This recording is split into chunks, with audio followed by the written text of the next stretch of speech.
Selanjutnya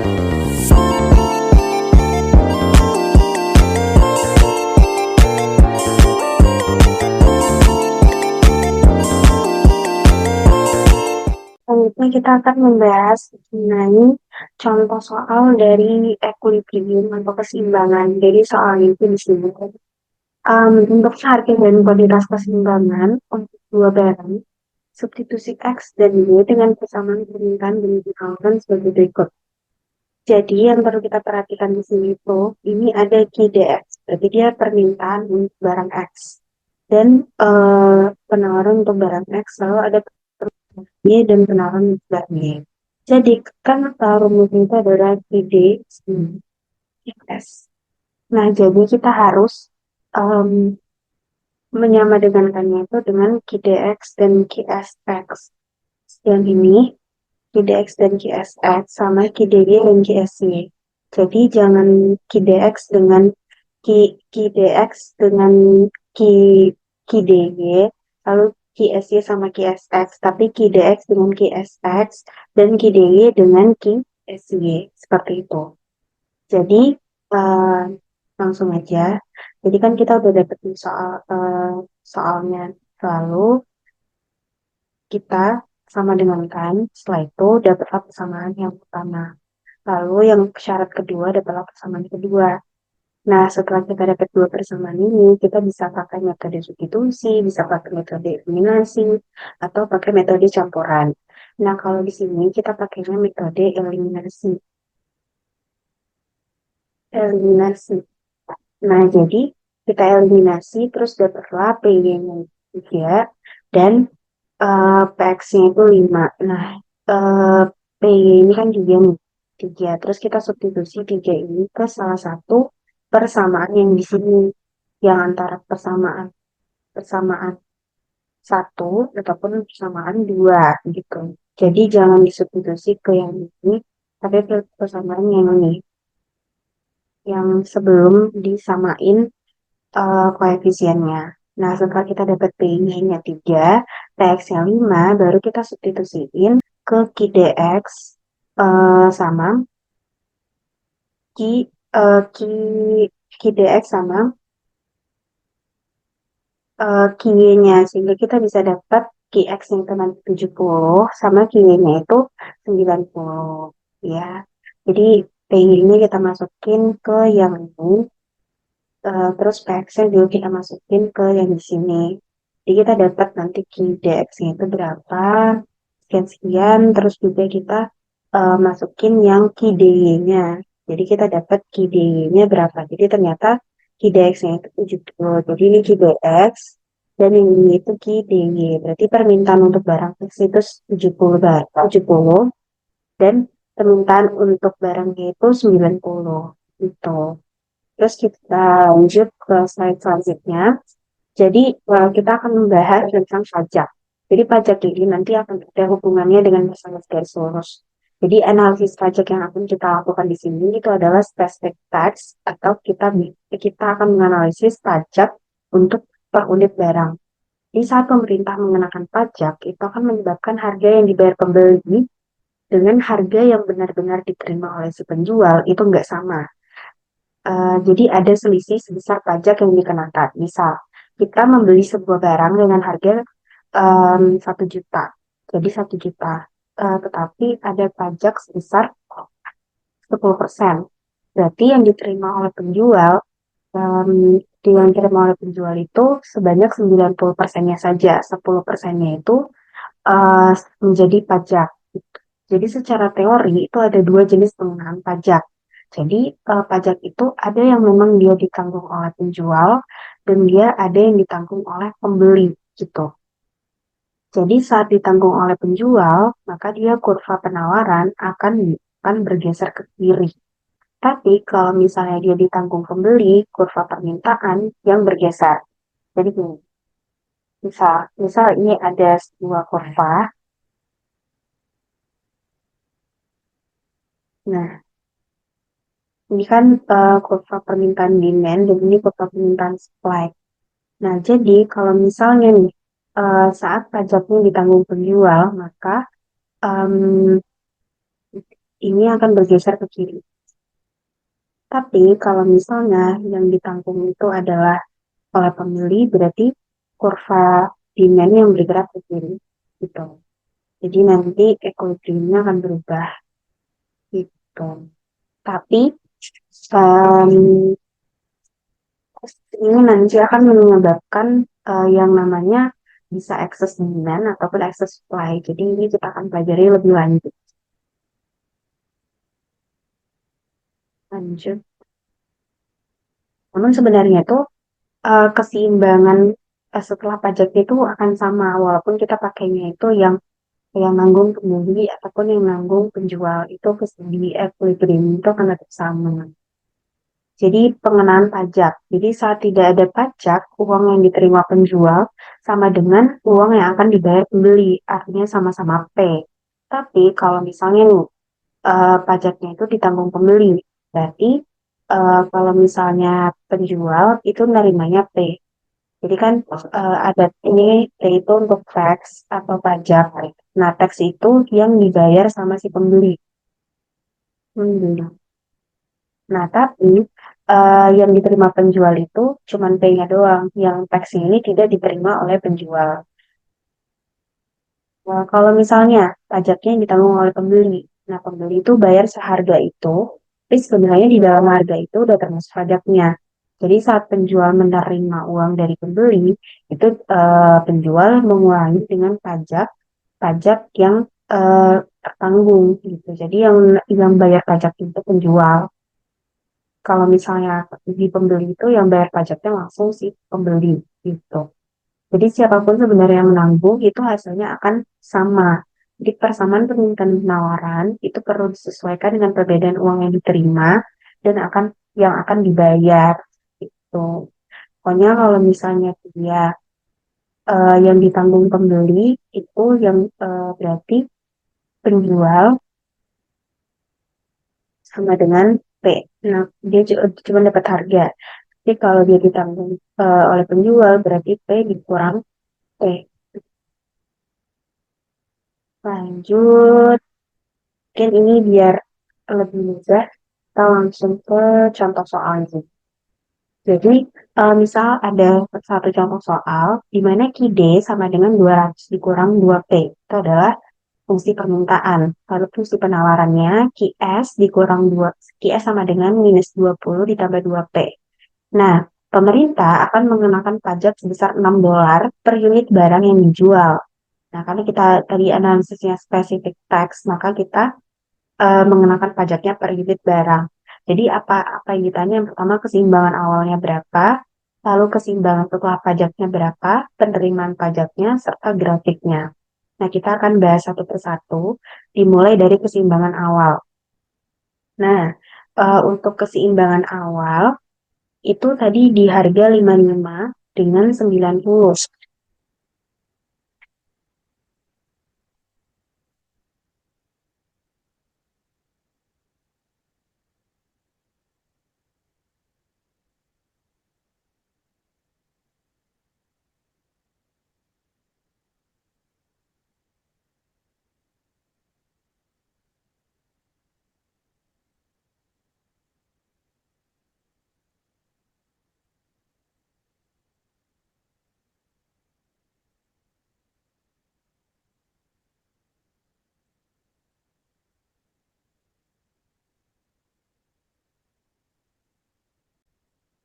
Jadi dapat dari mana sih angka 55 dan 90 ini jadi itu kan dia em, itu kan dia 200 kan. 200 dikurang 2P sama ini minus 20 ditambah 2P.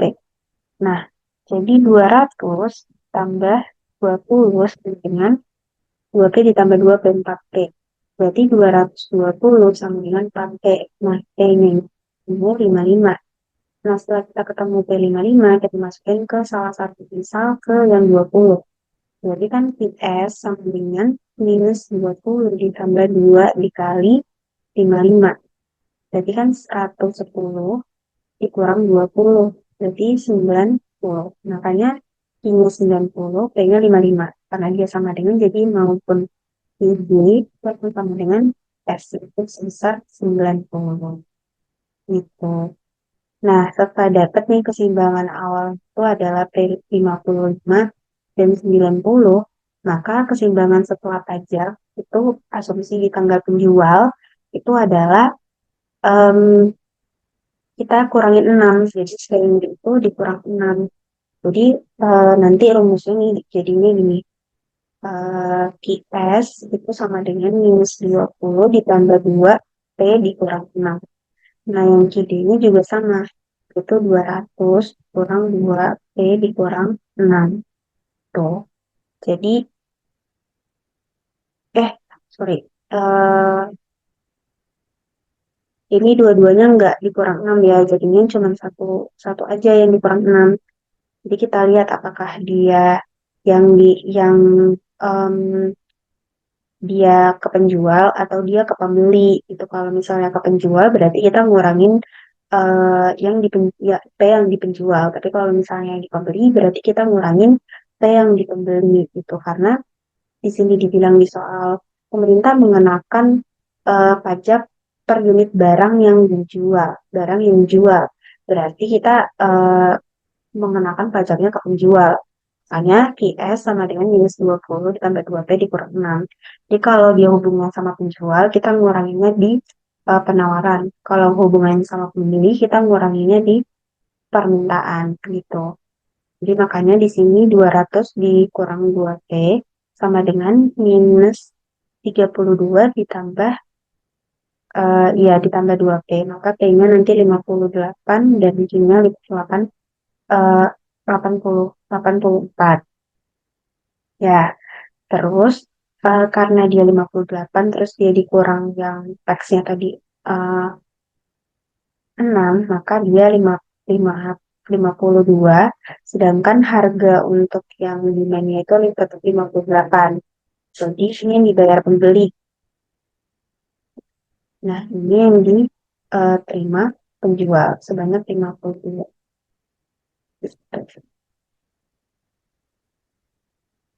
Terus, jadi keseimbangan setelah pajak asumsi yang kalau misalnya dia ditanggung penjual tadi kayak gini. Kalau misalnya dia ditanggung pembeli, caranya eh, yang pajak tadi ditambah. Jadi kalau misalnya dia ditanggung pembeli, dia ditambah 6. Jadi dia ditambah 6 kan. Jadi P ditambah 6. Terus berarti kidenya jadi 188 dikurang 2P ini. Terus kalau yang QS itu tidak perlu dikurang lagi, tetap dia jadinya. Terus jadinya keseimbangannya yang tadi yang 58 eh, kan awalnya 52 tuh. Terus ditambah 6 kan jadi 58. Jadi nanti untuk hasilnya itu akan sama aja sebenarnya sama hitungan sebelumnya.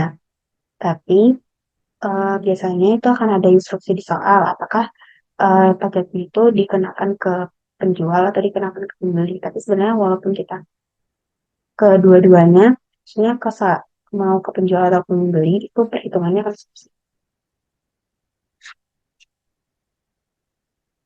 Jadi penerimaan pajak itu kan Q dikali T, berarti 84 dikali 6, berarti sebanyak 504.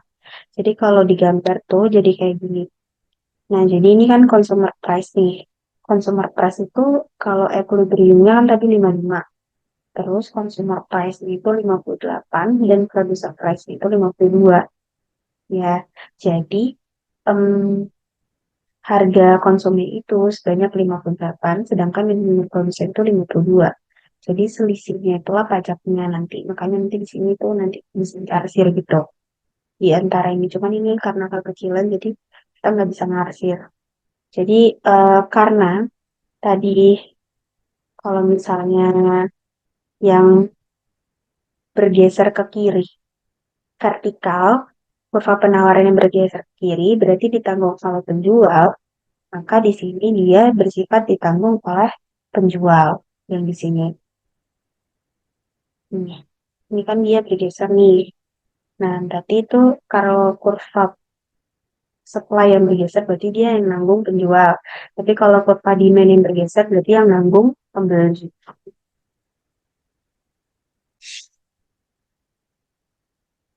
Lanjut, pembagian beban pajak. Jadi siapapun yang membayar atau menanggung pajak, itu memang dia ada pembagian beban pajak yang dibayar oleh penjual dan juga yang dibayar oleh pembeli. Jadi pada soal sebelumnya, atas pajak sebesar $6 per unit dibandingkan dengan keseimbangan awal, itu harga yang dibayar pembeli kan naik dari 55 ke, ke 58, naik sebesar $3. Sedangkan uang yang diterima penjual turun dari 55 menjadi 52, sebesar turun $3. Nah, itulah pembagian pajak atau tax incidence. Nah, pajak sebesar $6 tadi ditanggung pembeli sebanyak $3 dan ditanggung penjual sebanyak $3. Nah, kalau misalnya diumumkan beban pajak seperti yang ada di layar. Jadi kan tadi ada $6 kan. Terus kalau misalnya dia yang ditanggung penjual tadi itu $3, terus yang ditanggung pembeli juga $3.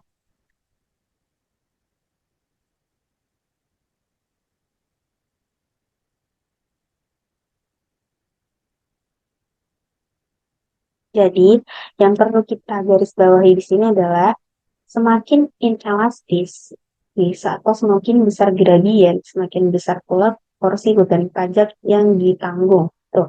Jadi kalau misalnya nanti kita ditanya mengenai apa sih hubungan antara gradien dengan pajak.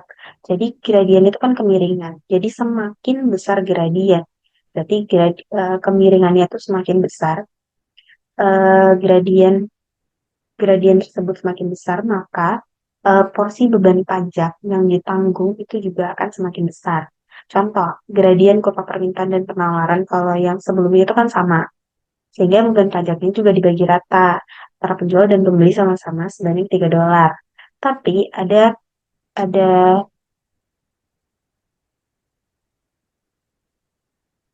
em, tapi juga ada beberapa kasus itu tidak sama beban pajaknya. Jadi kita harus bisa menentukan berapa beban pajak yang akan ditanggung penjual dan berapa beban pajak yang akan ditanggung oleh pembeli.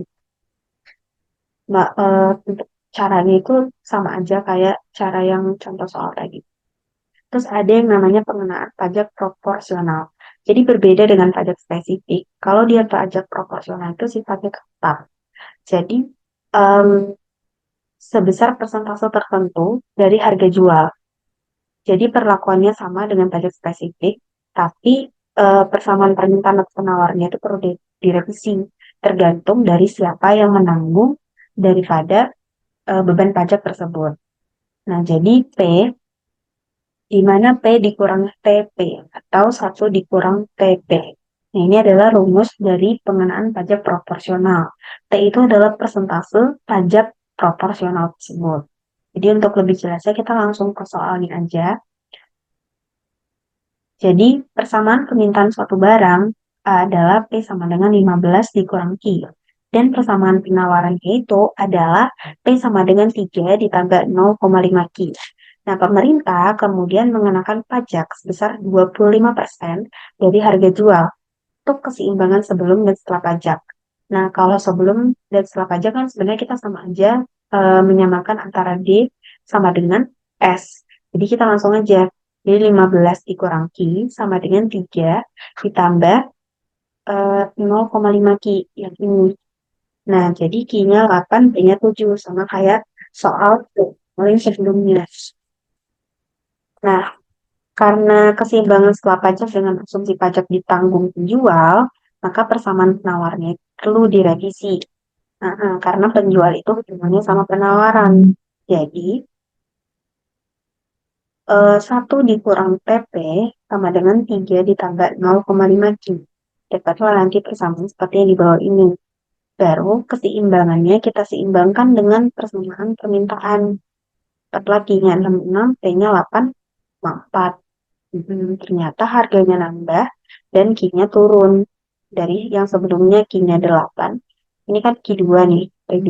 Nah, Q1-nya itu adalah 8, P-nya itu P1-nya adalah 7.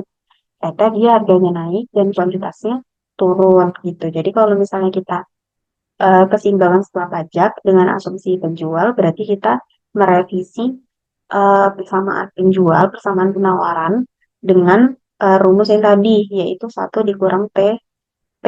Terus kalau misalnya setelah dapat persamaan yang baru ini, persamaan dua, terus kita masukin keseimbangan yang baru dengan mengamadegankan dengan persamaan permintaan sebelumnya itu.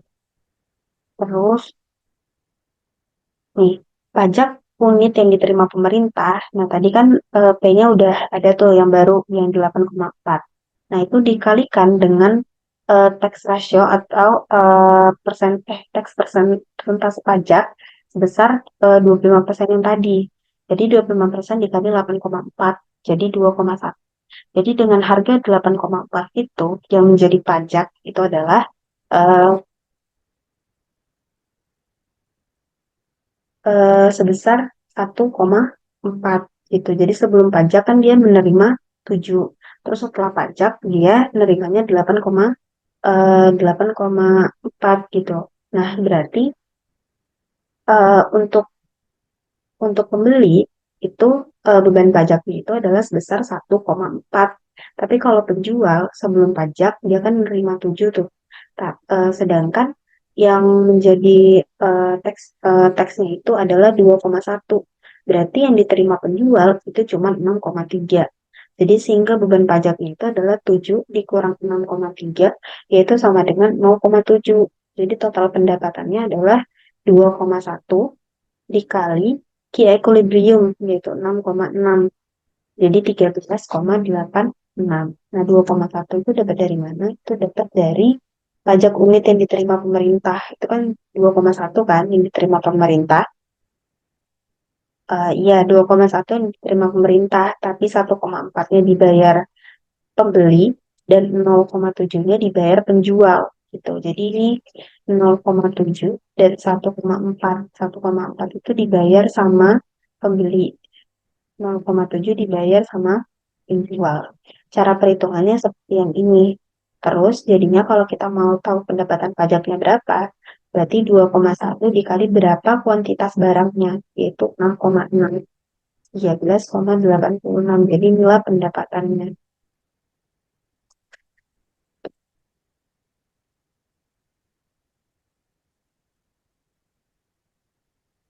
Lanjut. Nah, kita juga akan menganalisis subsidi. Jadi tadi kita udah belajar pajak, sekarang kita akan belajar subsidi. Nah, subsidi ini kan sebenarnya mirip-mirip aja dengan analisis pajak. Karena kalau misalnya diartikan secara umum itu, subsidi itu dianggap sebagai pajak negatif.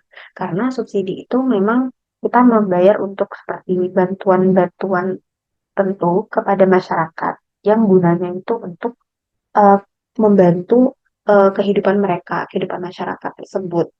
Contoh seperti ya subsidi itu contohnya subsidi saat pandemi, subsidi BBM gitu. Jadi subsidi itu bisa dalam bentuk uang masuk, kas atau bisa kita ngurangin pajak dari pajak yang seharusnya gitu.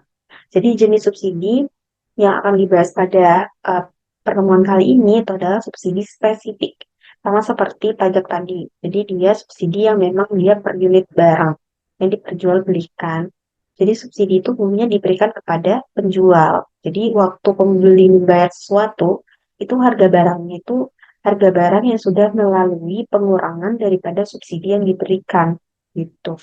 Jadi uang yang diterima penjual itu harga barang P ditambah subsidi yang diberikan bisa dari pemerintah atau eksternal. Lalu uang yang dibayar pembeli itu cuman yang P itu tadi. Karena sebenarnya harga barangnya itu P aksen misal. Jadi misal harga barangnya itu sebenarnya adalah 10 juta. 10 juta. Tapi karena ada subsidi sebesar 2 juta, jadi yang dibayar pembeli itu cuman 8 juta nih beli. Tapi yang diterima penjual tetap 10 juta. Gitu. 2 jutanya ini adalah subsidi. Itu ilustrasinya. Jadi jika pajak menyebabkan jumlah yang diperjualbelikan lebih sedikit, subsidi akan menyebabkan jumlah yang diperjualbelikan akan bertambah. Gitu. Jadi kalau pajak jumlah yang diperjualbelikan itu akan berkurang. Kalau misalnya subsidi, jumlah yang diperjualbelikan akan bertambah. Gitu. Jadi kuantitasnya itu, kalau pajak dia berkurang, tapi kuantitas subsidi itu akan bertambah. Contoh soal, kita langsung ke contoh soal aja. Jadi misal ada permintaan sebesar 450 dikurang 2 GD dan penawaran sebesar 100 ditambah 5 GS. Maka subsidi pemerintah itu ada sebesar 70 per unit. Kita mencari keseimbangan awal, keseimbangan subsidi, terus belanja, serta pembagian dan grafiknya. Nah, di keseimbangan awal tuh kita cuman menyamakan antara eh, PS dengan PD sehingga kita mendapatkan Q-nya 50 dan B-nya 350. Ya, jadi nanti jadinya 450 dikurang 2 ID sama dengan 100 ditambah 5 IS. Inilah cara untuk mendapatkan keseimbangan awal. Barulah kita dapat yang I50 dan P350 itu. Nah, lalu kita ada subsidi nih. Subsidinya itu sebesar 70 per unit. Nah, kita harus memasukkan ini ke dalam fungsi tadi, fungsi yang tadi. Tapi ke salah satunya aja, jangan kedua-duanya. Nah, di sini kita memasukkan subsidi tersebut ke penjual, ke fungsi penawaran. Karena subsidi tersebut pasti dikasihnya ke penjual. Sehingga harga yang dibayar oleh pembeli nantinya itu memang udah melalui pengurangan daripada subsidi. Nah, oleh karena itu di sini P-nya itu ditambah 70. Kenapa ditambah 70? Karena subsidi itu masuk ke kas masuk ke kas. Kalau misalnya dia teks itu dikurang di penawaran. Jadi P kurang P. Jadi kalau misalnya dalam bentuk pajak, tapi kalau dia P tambah subsidi, inilah dalam bentuk subsidi. Ya, jadi jangan sampai dua-duanya dikurang. Tuh, jadi harus lebih teliti dan membedakan antara pajak dengan subsidi. Gitu. Jadi eh, setelah itu kita dapat di sini untuk P-nya itu hmm, P-nya itu 330 untuk demand dan untuk PS-nya itu karena dia sebenarnya 330 kalau misalnya dia equilibrium, tapi karena dia dapat subsidi sekitar 70, maka yang diterima itu adalah 400.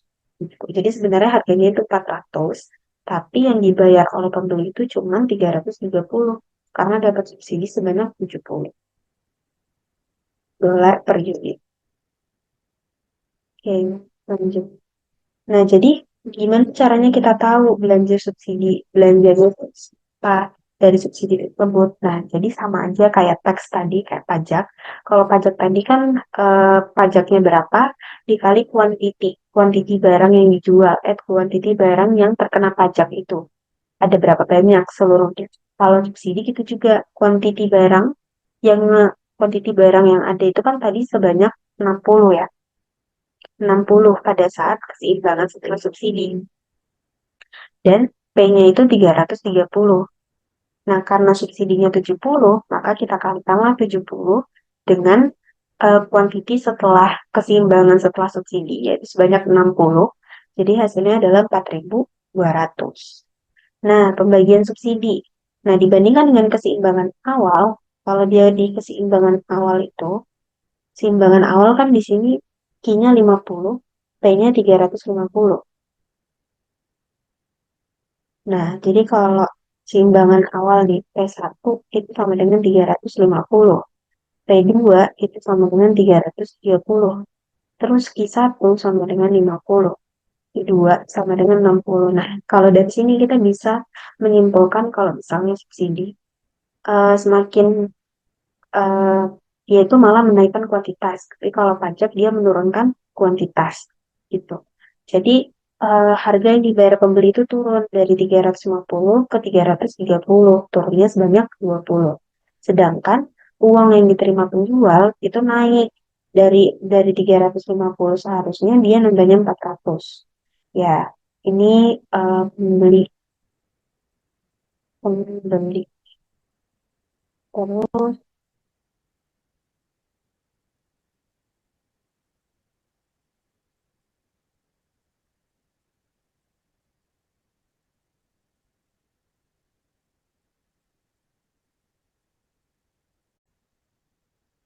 Nah, terus karena dia yang kan gini, kalau misalnya dia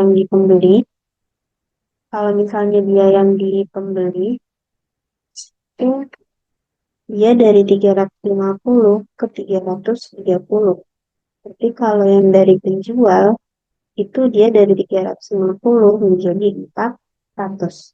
Nah, jadi sehingga subsidinya itu sebesar 70 tadi dinikmati oleh penjual sebanyak 50 dan dinikmati oleh pembeli sebanyak 20. Tuh, jadi gambarnya itu nanti kayak gini. Jadi karena dia memengaruhi penawaran, maka yang shifting atau bergerak itu adalah kurva supply. Ini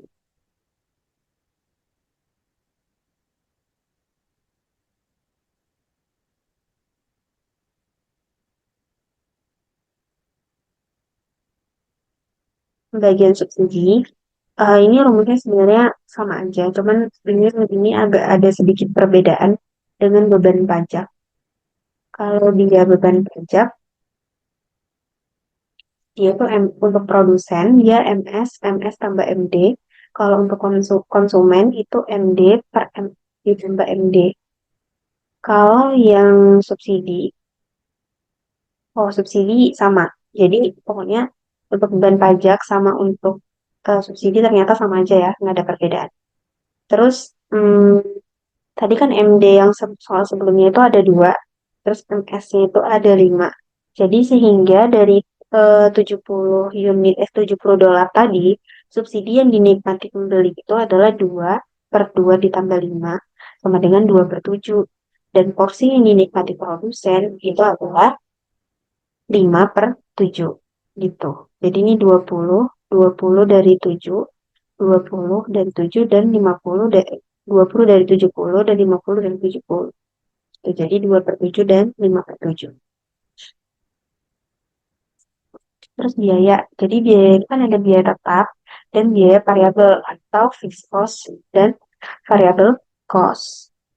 Jadi kalau kita membahas tentang total cost, itu maka total cost sama dengan fixed cost ditambah variable cost dengan rumus K ditambah I dikali Q. Tuh, jadi saya kira seperti ini ilustrasinya. Ini sebagai tambahan aja untuk untuk bisa diingat. Jadi fixed cost itu dia karena tetap maka dia kurvanya itu selalu horizontal seperti ini. Tapi kalau misalnya dia variable cost, dia kurvanya yang seperti ini, yang seperti kurva demand. Lalu total cost itu yang ini. Kak dia K ditambah I dikali Q. Gitu.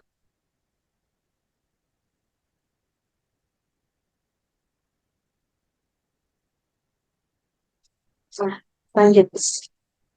Kalau misalnya untuk pendapatan atau revenue, kan produsen itu memperoleh pendapatan saat kita menjual barang produksinya, di mana total revenue itu adalah harga barang dikali kuantitas. Dan jadi fungsi revenue itu menjadi linear saat harga barangnya tetap ditentukan oleh pasar dan produsen merupakan price taker atau tidak bisa menentukan harga.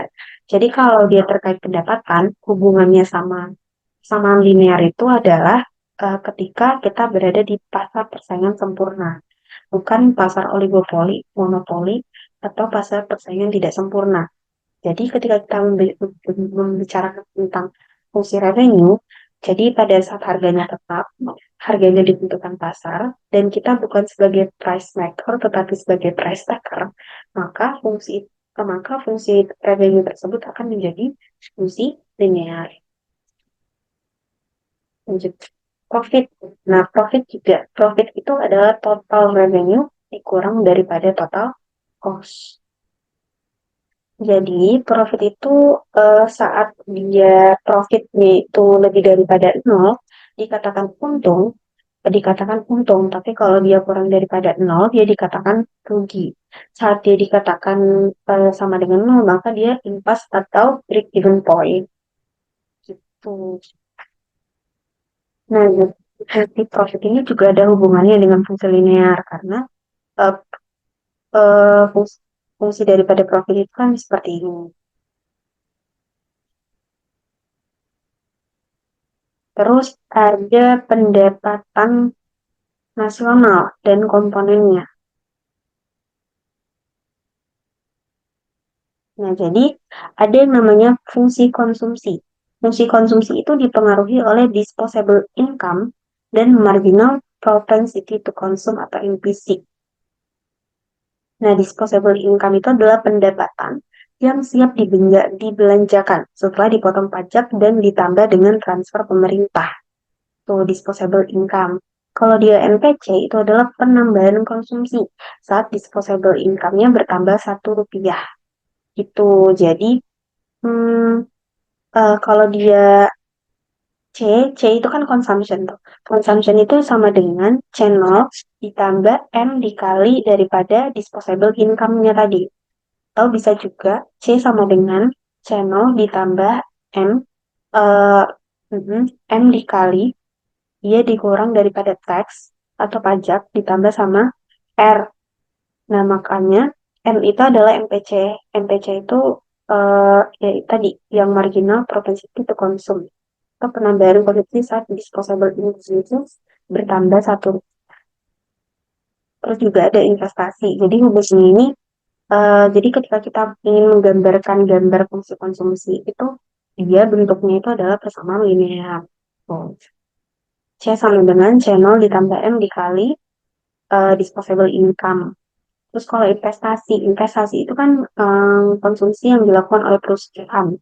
Jadi faktor utama yang mempengaruhi investasi itu adalah tingkat bunga, ya, atau interest rate-nya. Jadi antara investasi dan tingkat bunga R itu mempunyai hubungan yang terbalik. Jadi saat tingkat bunganya tinggi, maka proyek investasinya itu nggak akan menguntungkan.